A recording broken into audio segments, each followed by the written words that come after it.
Bonjour tout le monde et bienvenue pour ce Décode Yoko spécial Noël. Aujourd'hui, je vous propose deux contes. Un que j'ai écrit et posté sur Wattpad il y a 2 ans et un que j'ai écrit spécialement pour l'occasion. Ils parlent tous les deux d'Alita et de différents aspects de sa vie. J'espère qu'ils vous plairont et je vous souhaite un joyeux Noël. Il était une fois, dans un pays pas si lointain, au sommet d'immenses montagnes enneigées, un couple. Ce couple était composé d'un homme avec une longue barbe grisonnante et d'une femme à la chevelure aussi rose qu'un flamand. Ensemble, ils vivaient dans une vie rêvée, mais il leur manquait une seule chose à leur bonheur, un enfant. Leur vœu fut exaucé quelques années plus tard. Une petite fille vint au monde et on la prénomma Alita. La petite avait toutes les qualités qu'on pouvait espérer d'une fille comme elle, gentille, bienveillante, intelligente, créative. Elle faisait le bonheur de ses parents. Un jour, alors qu'elle n'avait que 3 ans, elle sortit toute seule de la demeure familiale et se perdit dans la forêt. La nuit commença à tomber et de grandes ombres noires commencèrent à couvrir la neige. Le soleil avait disparu au-delà des immenses troncs. La petite fille commença à avoir peur. Elle décida de se cacher. Elle trouva un trou dans le tronc d'un vieil arbre. Elle s'y abrita. Elle entendit alors des hurlements de bêtes sauvages. Alita se recroquevilla au plus profond de son tronc d'arbre. Soudain, un immense loup apparut. Il regarda attentivement l'enfant et la renifla. La bête avança sa gueule dans le tronc et un coup de feu retentit. L'animal prit peur et la fuite, la queue entre ses jambes. Les parents de la jeune fillette passèrent devant le tronc d'arbre et découvrirent leur petite fille totalement apeurée. Celle-ci courut dans leurs bras, rassurée par leur présence.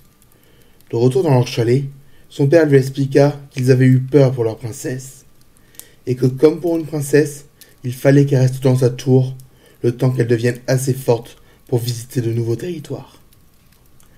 Quelque temps plus tard, ce fut l'anniversaire d'Alita. Pour lui faire plaisir, ses parents lui offrirent une petite poupée. Elle représentait un petit lutin aux cheveux bleus.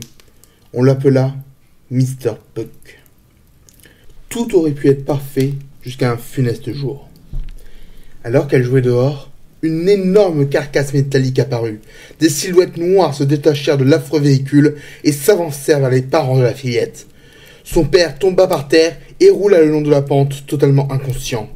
Les deux silhouettes entourèrent alors sa mère et elle fut traînée vers la machine, aussi noire que les hommes qui la conduisaient. Sa mère cria le nom de sa fille, mais elle fut emmenée le long d'une longue route sinueuse. La petite Alita décida de poursuivre le véhicule, mais ses jambes étaient trop petites pour atteindre sa maman. Elle tomba au sol et sanglota. Son père s'agenouilla et l'enserra. Elle est partie. Le lendemain, Alita découvrit plusieurs cartons dans son chalet. Son père lui demanda de dire au revoir à sa demeure. Il devait se faire oublier. Il devait partir. Loin. Dans la voiture, la petite fille regarda les hautes montagnes blanches devenir progressivement une grande forêt verdoyante. Son père acheta une vieille bicoque cachée au milieu de nulle part. Alita ne put sortir. Elle étudiait dans la cuisine, jouait du piano dans son salon et pleurait dans sa chambre en pensant à sa mère. Heureusement que son père et Mr. Puck étaient là pour lui remonter le moral. Son père semblait toujours savoir ce qu'elle souhaitait faire. Ses doigts agiles sur les touches blanches et noires et ses récits d'anciennes légendes vikings lui donnaient le sourire. Elle s'imaginait voguer à bord du Skidbladnir à travers une froide banquise, une dense forêt, un étouffant désert ou d'escarpées montagnes. Cependant, Alita restait triste. Son père était souvent à son travail. Il lui arrivait parfois de rester toute la nuit dans ce qu'il appelait son laboratoire.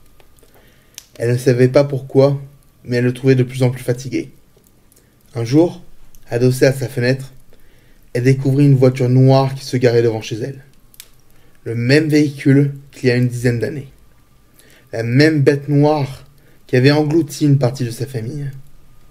Aussitôt, Alita prit peur, mais son père débarqua dans sa chambre. Il lui ordonna de le suivre. Elle sortit dans le jardin. Elle voyait les affreuses silhouettes noires et trousses. Son père ouvrit une porte dérobée et s'engouffra dans les égouts. Alita était affolée. Elle ignorait où elle devait aller, mais elle suivait son père. Elle arriva dans un monde de science-fiction. Un énorme ordinateur trônait au milieu d'une grande salle, en plein centre d'une immense usine. Son père la fit descendre dans une salle où 3 caissons dorés trônaient. Il expliqua à sa princesse qu'elle devait rentrer dans sa tour et que tout irait bien.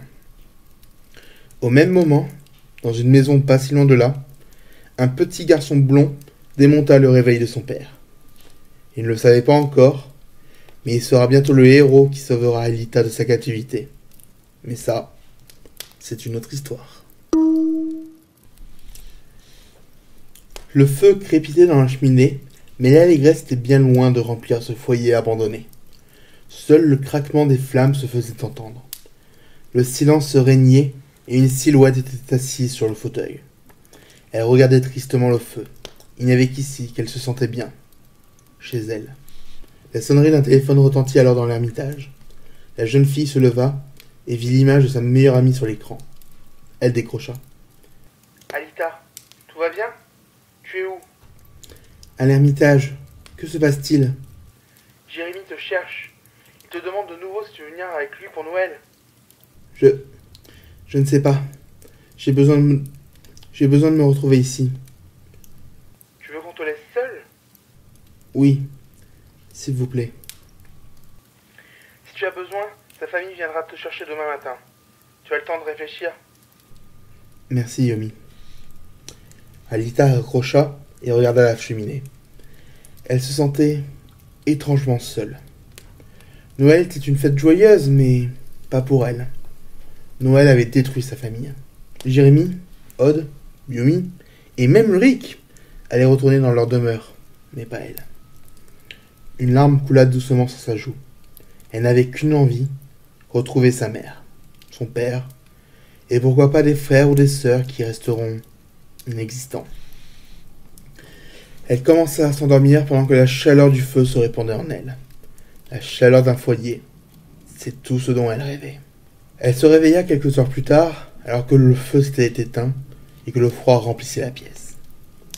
Elle se leva péniblement, remit une bûche dans l'âtre et tenta de rallumer le feu.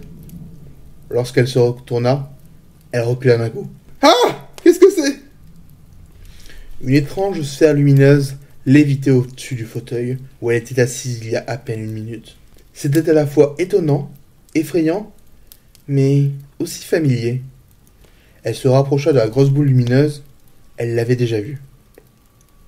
Elle approcha sa main pour caresser la forme. « Papa ?»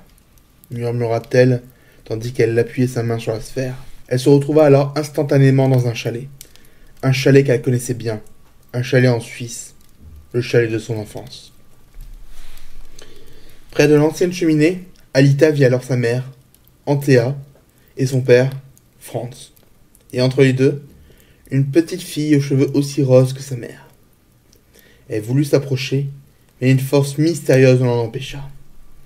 Elle ne pouvait qu'assister à cette scène de joie familiale. Son cœur se réchauffa. Elle se souvenait de ce moment et du bonheur qu'elle avait ressenti. Après ça, elle n'avait jamais eu autant de bonheur en elle. Pourquoi ça? Quand elle entendit quelqu'un taper à la porte, elle se souvint. Elle se souvint des hommes en noir qui débarquèrent devant ses yeux pour enlever sa mère. Elle se souvenait de son père qui essaya de les suivre. Elle délaissa sa jeune version et suivit son père. Elle ne voulait pas revivre ce moment. Elle courut pour attraper les ravisseurs. Ses pas s'enfonçaient dans la neige comme ceux de son père 10 mètres devant elle. Les hommes en noir marchaient avec une telle célérité qu'il était impossible pour la famille Schaeffer de les rattraper. Alita s'efforça de faire quelques pas de plus, mais elle y arrivait de moins en moins et finit par tomber de tout son long dans la neige. Au moment où son visage toucha le sol, elle se sentit à nouveau debout. Elle était de retour dans l'ermitage.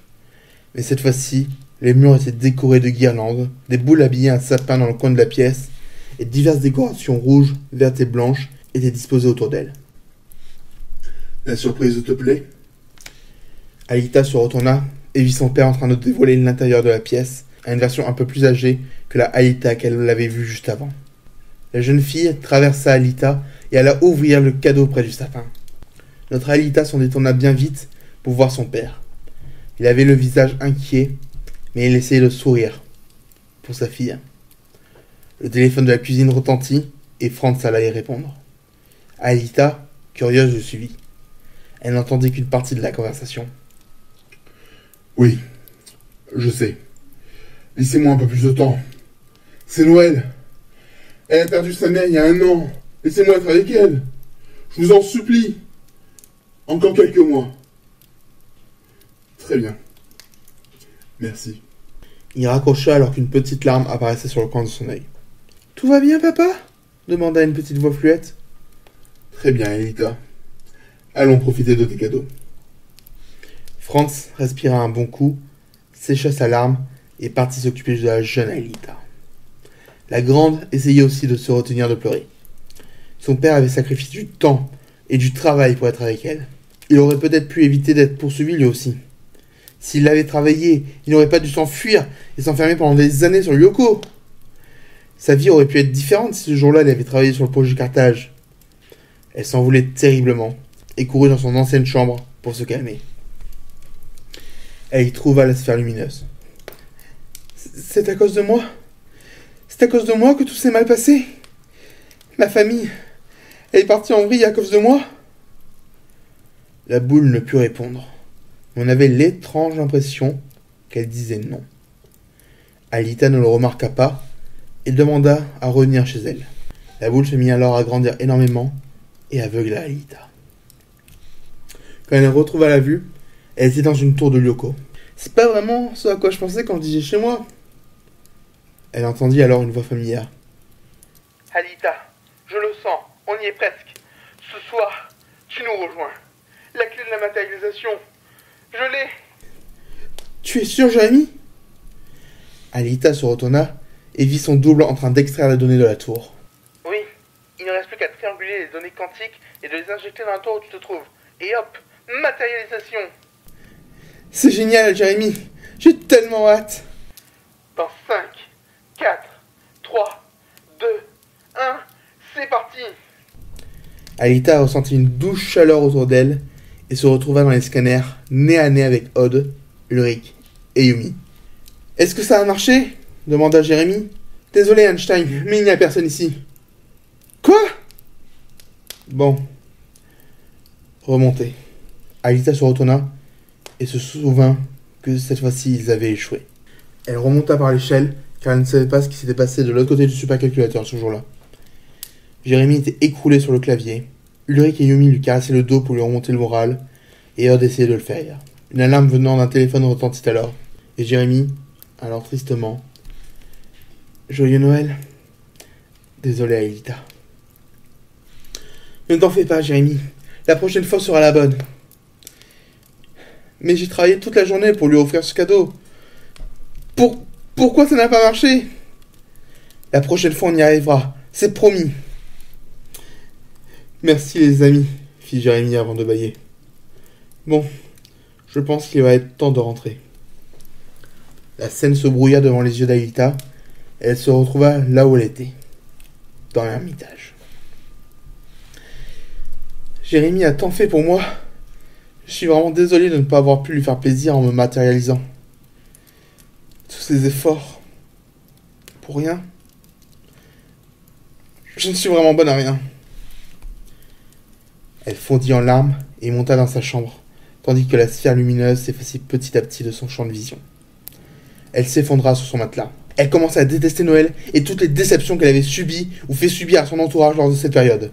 Elle serra alors Mr. Puck contre elle et sentit une force qui essayait de sortir de sa poitrine. Elle se redressa et vit le petit lutin en train de s'épousseter. « Mais, Mr. Puck ?» Celui-ci se retourna et lui fit face. La peluche lui tendit la main qu'Alita attrapa aussitôt. Elle se retrouva alors dans une immense cuisine moderne. Elle sentit une bonne odeur de dinde cuite. Une femme qu'elle ne connaissait pas vint sortir la viande du four. Alita la suivit dans le salon. Une grande famille était établée et en bout de table, elle reconnut son ami Ulrich. L'assemblée était silencieuse jusqu'à ce que la vieille femme de la cuisine brise le silence. « Alors, comment se passent tes études, mon cher Ulrich ?»« Ne parlons pas de ça !» fit un homme à l'apparence stricte qui se révéla être le père d'Ulrich. « J'aimerais passer un bon réveillon et ne pas me préoccuper des notes médiocres qu'il a eues cette année. Sans parler du taux d'absentéisme apparemment record qu'il a eu. Donc levons nos verres à ce nouveau record dont personne ne devrait se satisfaire. » Ulrich se leva soudainement de la table, mais en voyant le regard sévère de son paternel, préféra fuir la conversation et monter dans sa chambre. Alita le suivit et le vit sortir son portable. Il était en train de communiquer avec Yumi et un sourire commença à apparaître sur son visage. Alita ne put en voir plus car Mr. Puck tira sur sa robe et elle le suivit. Elle entra dans une autre pièce et se retrouva dans une chambre acadique. La chambre était dans un bazar monstre. Des vêtements étaient partout dans la pièce. Elle se demanda à qui était cette chambre. La réponse ouvrit la porte. Jim tomba de tout son poids sur son fauteuil. Il était encore plus mal rasé que d'habitude et avait l'air déprimé. Il inséra un DVD dans sa télé et des souvenirs disco lui revinrent en mémoire. Alita, ne pouvant plus supporter la chanson à cause de Odd, sortit et se retrouva dans un hôpital. Sur des bancs plus loin, elle vit son ami Odd de la Robia. Sa mère s'approcha de lui et lui expliqua. « Désolé mon chéri, ta sœur va bien mais je sens que le rayon est foutu. » Pfuh! J'ai dû faire 2 heures d'avion pour au final qu'on ne fasse pas Noël. J'aurais dû rester à Cadic. C'est vrai que la laisser faire du patin sur l'étang gelé avait l'air d'une idée sans risque. C'est ce qu'on a pensé aussi. Bon, on va la voir, tu viens? Non, je vais rester ici. Alita voulut s'approcher pour le consoler, mais lorsqu'elle mit sa main sur son épaule, celle-ci traversa le corps du jeune homme svelte. Elle se retourna et vit Mr. Puck qui lui faisait signe de la suivre. Elle s'engouffra alors dans une autre maison, où l'ambiance était nettement plus réconfortante que chez Ulrich. Il y avait des rires, des blagues, et le champagne avait l'air d'être servi à flot. Alita repéra alors Jérémy. Il était étonnamment muet et ne participait pas à l'ambiance familiale. Elle voulut se rapprocher, mais elle retourna immédiatement dans l'ermitage. Elle demanda à son lutin de compagnie. « Que se passe-t-il? Pourquoi Jérémy était comme ça? Qu'est-ce qu'il a ?» Alors qu'elle parlait, le lutin retomba mollement sur le lit et se retrouva inanimé. L'horloge sonna alors 12 coups. Il était minuit. Alita ne savait pas quoi penser de ce qui venait de se passer. Elle se sentait déboussolée. Elle décida de lire un peu avant de se coucher. Elle redescendit dans le salon et parcourut les divers livres de la bibliothèque. Anouilh, Austen, Balzac, Dickens, Dumas, Goethe, Hugo, Molière, Shakespeare, Zola. Elle finit par prendre un livre de vieilles légendes. Elle ouvrit le livre et une étrange ombre en sortit. Alita recula paniquée et l'inquiétante silhouette ouvrit son grand manteau en faisant signe à Alita de s'approcher. Une étrange force attira alors la jeune fille qui traversa le manteau et se retrouva à nouveau dans un hôpital. Je l'ai déjà vu. Regardez, on voit encore Odd là-bas et... Yumi? La jeune japonaise venait d'arriver en courant vers Odd. Que se passe-t-il? Son état s'est dégradé. Ulrich est près de lui. Viens. Le duo s'approcha d'une chambre, suivi d'Alita, et elle fut horrifiée d'y voir son blondinet préféré, allongé sur un matelas, entouré de plein de tuyaux. Moi qui espérais un miracle de Noël, je pensais qu'il se réveillerait du coma, pas qu'il y plongerait encore plus. C'est vrai que c'est Noël. 1 an qu'il est comme ça. Si seulement cette saleté de voiture ne l'avait pas percuté. Si seulement Alita était venue avec lui, il ne l'aurait pas couru à l'ermitage pour la voir. La pauvre. J'aimerais tellement que Jérémy et elle se rejoignent. Comment ça, la pauvre? S'écria Alita. Que s'est-il passé? Où suis-je? Pourquoi je suis pas auprès de Jérémy? La grande ombre enveloppa alors Alita dans sa grande cape et revint dans l'ermitage. Il était encore plus vide qu'avant. Alita courut vers sa chambre et vit alors sur son lit Mr. Puck, près d'une couronne de fleurs. Sur celle-ci, on pouvait lire « Repose en paix, Alita. » Je suis morte? Mais comment ça? Que s'est-il passé? La silhouette encapuchonnée emmena alors Alita derrière son avatar numérique. Elle se voyait près d'une falaise sur le territoire de la banquise, et elle murmura alors. « Désolé, Jérémy. Tout ça, c'est ma faute. » Et elle plongea. L'autre Alita courut alors vers la falaise pour l'aider, mais oublièrent qu'elle était immatérielle. « Non! Non, je ne veux pas ça! Comment l'empêcher? Aidez-moi !» La silhouette s'approcha dangereusement d'Alita, et celle-ci eut des flashs. Elle vit la tristesse, le désespoir, la souffrance, la douleur, le chagrin, et tous les tourments qu'elle causerait si elle plongeait. Elle prit peur, recula, et tomba dans le vide numérique. Soudain, une main l'a secourue. La mystérieuse ombre venait de la sauver. La capuche de celle-ci se souleva et fit apparaître Jérémie, qui la ramena au sol. Alita ferma les yeux et serra très fort son petit génie. Lorsqu'elle les réouvrit, elle était dans sa chambre, en train de serrer Mr. Puck. Les rayons de soleil passaient par la fenêtre. C'était le matin. Elle se leva et courut vers Caddick. Sur le chemin, elle croisa Odd. Celui-ci grommelait de devoir prendre l'avion. « Tu devrais rester. Je pense que Jim aimerait que tu parles de Paco avec lui, » cria la jeune fille en s'éloignant. Elle accourut alors dans la chambre de Jérémie qui était fermée à clé. « Oh non, il est déjà parti ?» Alita s'afficha près de la porte. Elle était arrivée trop tard. Est-ce que tout ce qui s'était passé allait réellement arriver? Elle se maudissait intérieurement. « Alita, tout va bien? Jérémie, tu n'es pas parti? » Ben non, pas encore. Je prenais juste mon petit-déj. Qu'est-ce qui se passe? Je veux venir avec toi. Je veux passer mes vacances de Noël avec toi. J'en suis ravi. Tu vas voir, mes parents vont t'adorer. Tu connais déjà mon cousin Patrick. Tu verras, on va passer un bon moment. Michel Belpois passa les chercher vers midi et Alita profita de ces superbes soirées en famille avec le jeune blondinet. Ils créèrent une discussion pour parler avec Ulrich et Yumi, qui avaient quelques difficultés avec leurs familles respectives. Ces deux-là purent tout de même passer un bon réveillon grâce au couple de génie. Odd leur apprit qu'elle était restée à Caddick et que sa sœur avait eu un accident. Il avait passé alors un super Noël en compagnie de Jim, même si celui-ci préférait ne pas en parler. Bref, tout le monde passa un merveilleux Noël. Et dans la forêt, une vieille bicoque était vide et froide. Pourtant, la joie était revenue. Et dans la chambre du haut, se trouvait un petit lutin, dont on avait l'impression qu'un sourire se dessinait sur son visage.